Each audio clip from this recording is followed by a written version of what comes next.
Muito boa noite, é com muita alegria que nós começamos mais um programa Direção Espiritual. É interessante que às vezes a vitória nem está pronta, mas quando nós declaramos, é como se a nossa coragem de declarar essa vitória, mesmo que a gente não veja os sinais dela, Deus antecipasse esse processo. Porque a vitória, para acontecer, nós precisamos acolher a graça de Deus e precisamos fazer a nossa parte. E quando nós declaramos a vitória, a nossa mente se programa. É como se ela se permitisse viver aquilo que nós já proclamamos. Porque o estado de fracasso, minha gente, ele tem um poder assolador sobre nós. Quando nós alimentamos, sabe, no dia a dia, você sabe o que eu estou dizendo? Porque isso é muito comum na nossa vida.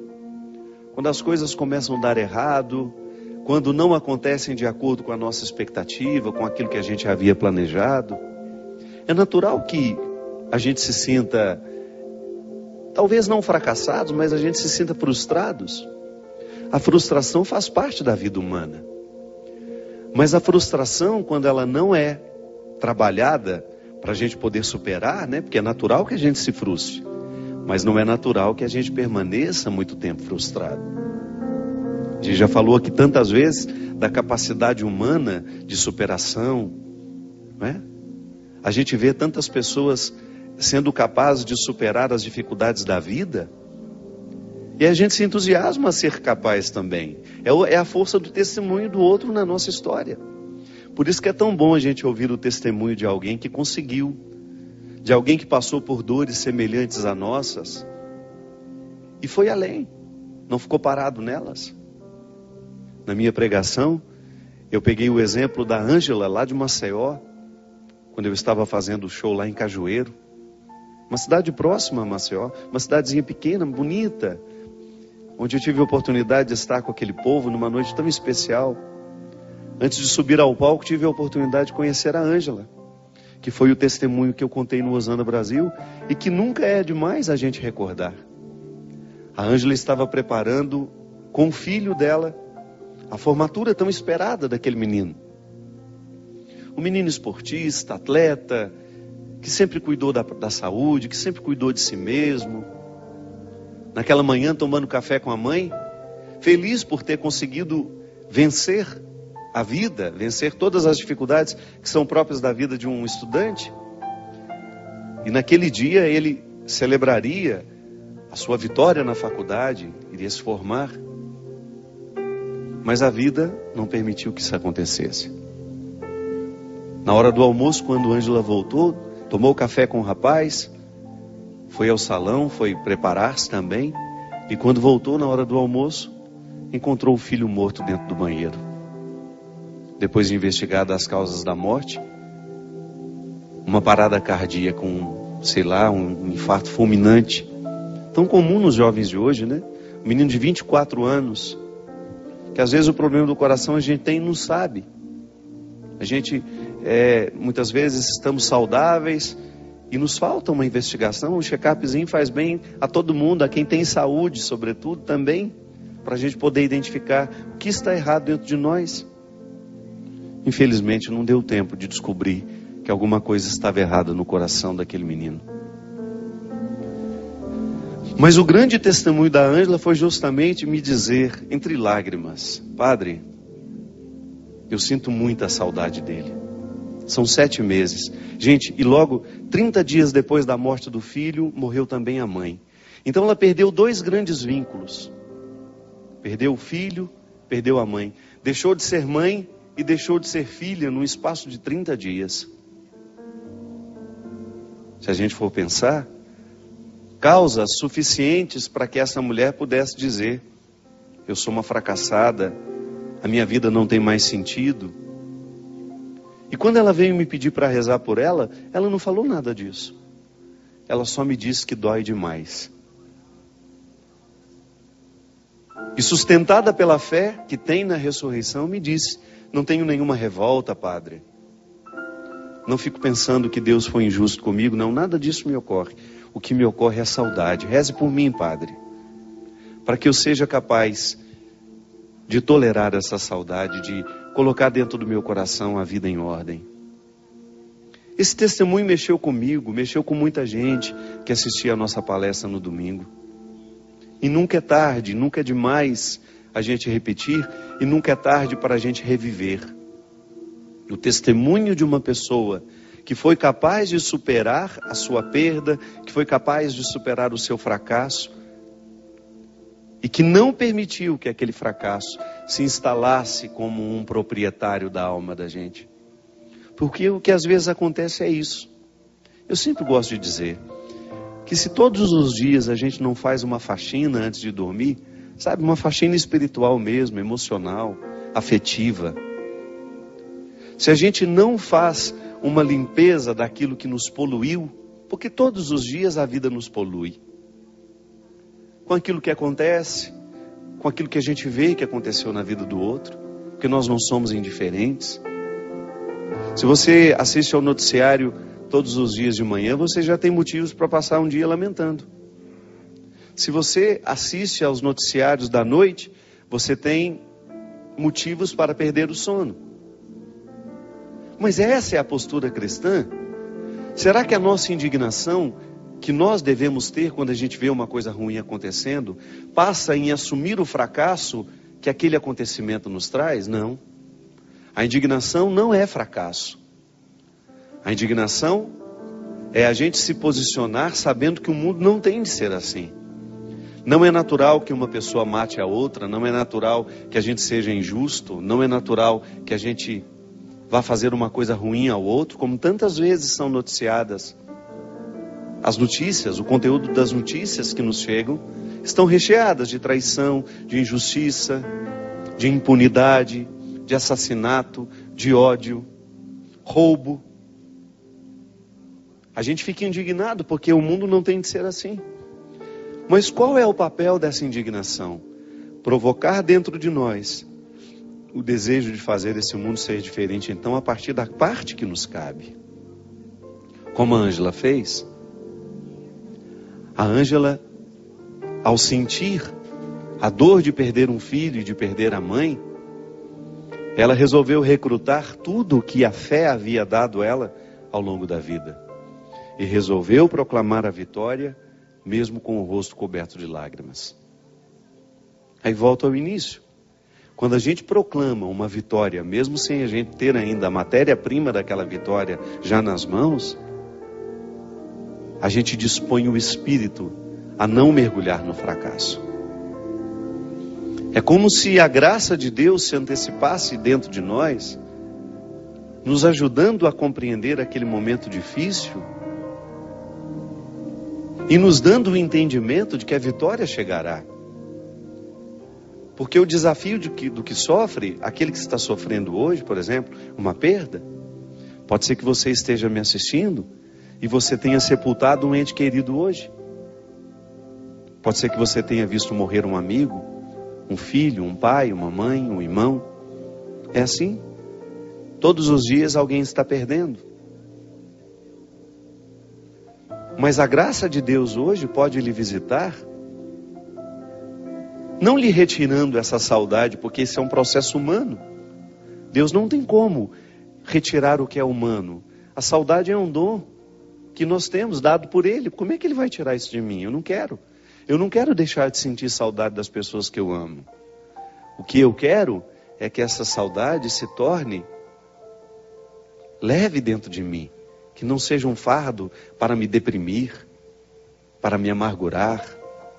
Então eu permito que a mão de Deus comece já a me consolar hoje e eu alimente esse pensamento. Quem perdeu alguém hoje precisa começar a alimentar esse pensamento. A dor que eu estou sentindo hoje não é definitiva. Porque o grande problema do sofrimento é quando nós olhamos para ele e quando a gente sente aquela dor terrível, tão próxima do acontecimento, é natural que doa de maneira terrível. Mas a gente começar a alimentar a esperança de que essa dor vai mudar o formato dela. De que ela será assim suportável.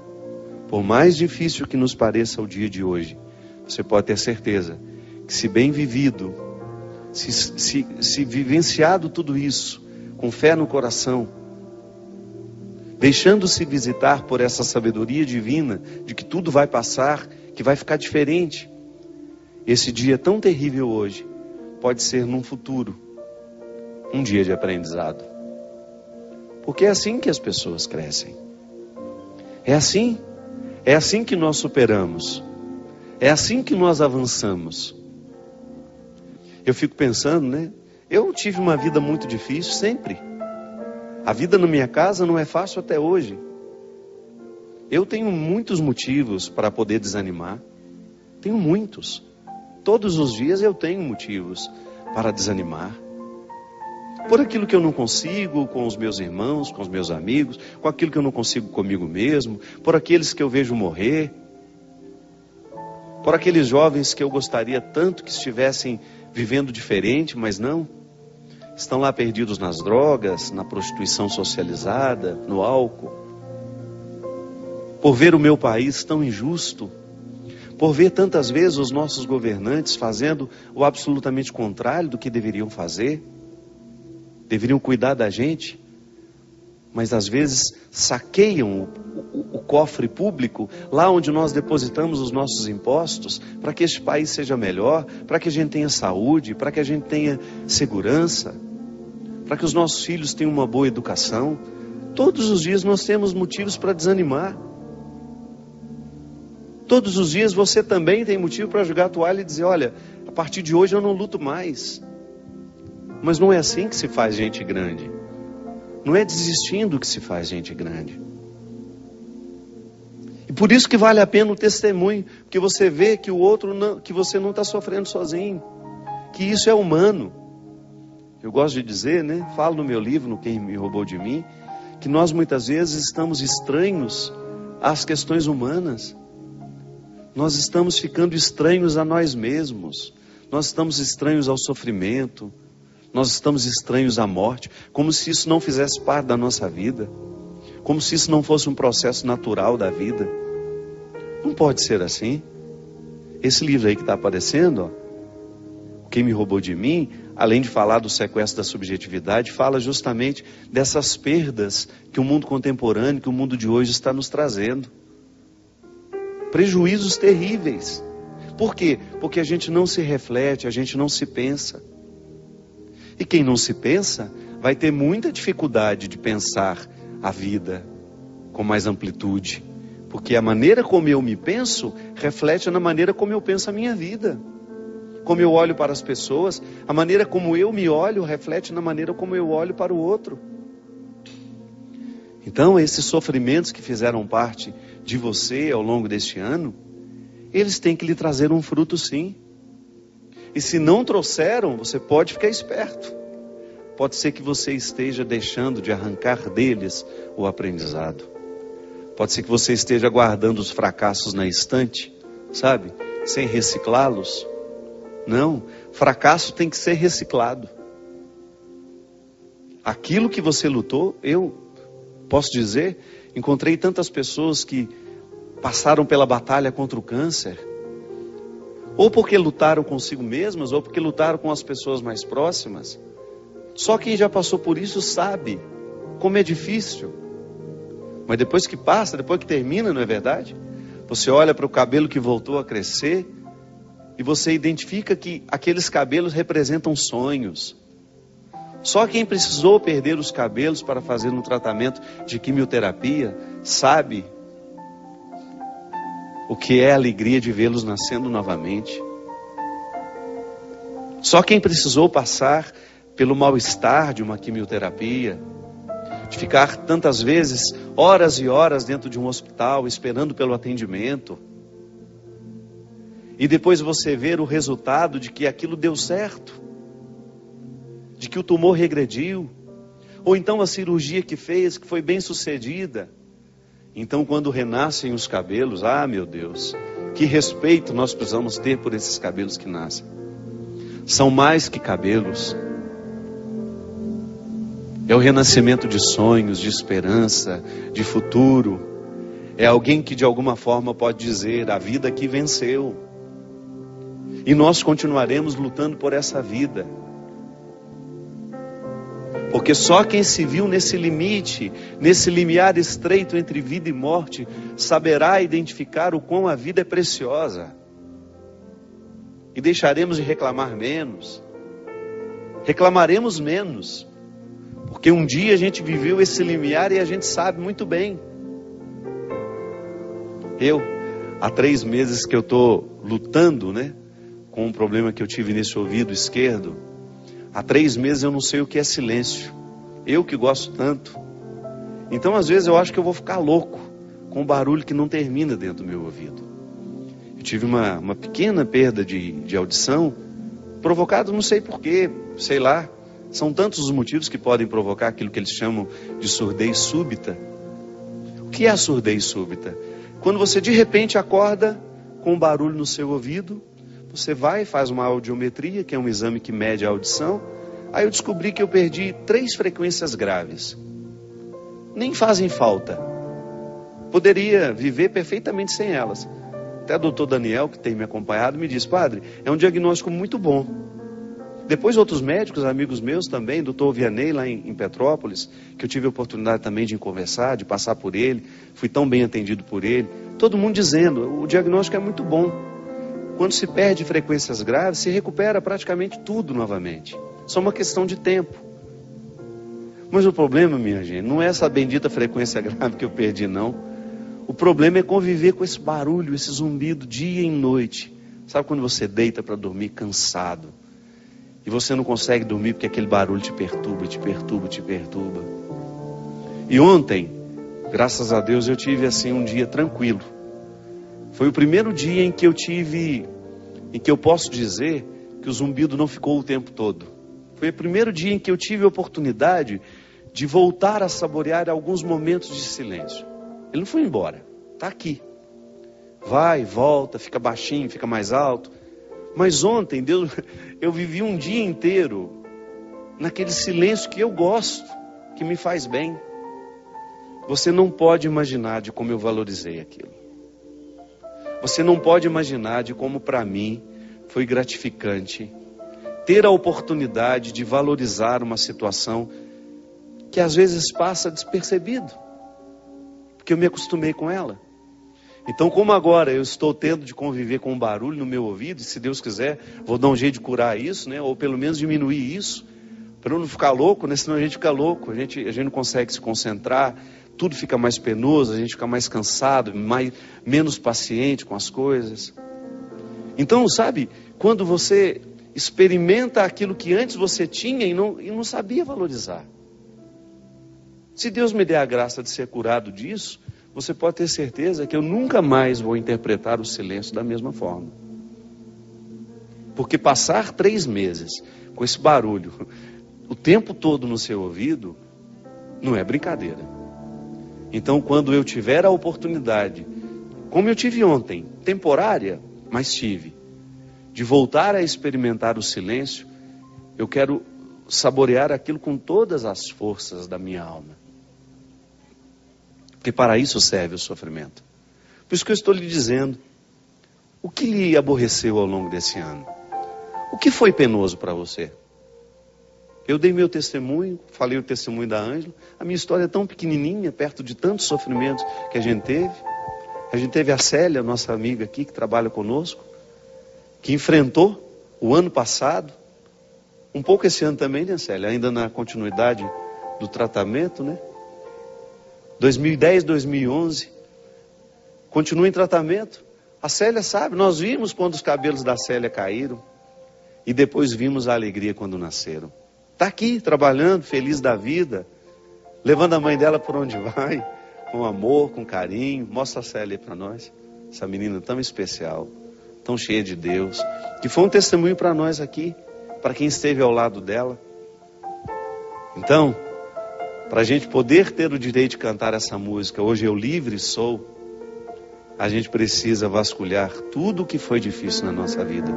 Porque somente a partir da superação dessas dificuldades é que a gente vai alcançando essa liberdade interior que só Deus pode nos dar. Nós vamos para um rápido intervalo e a gente volta já já com o programa Direção Espiritual.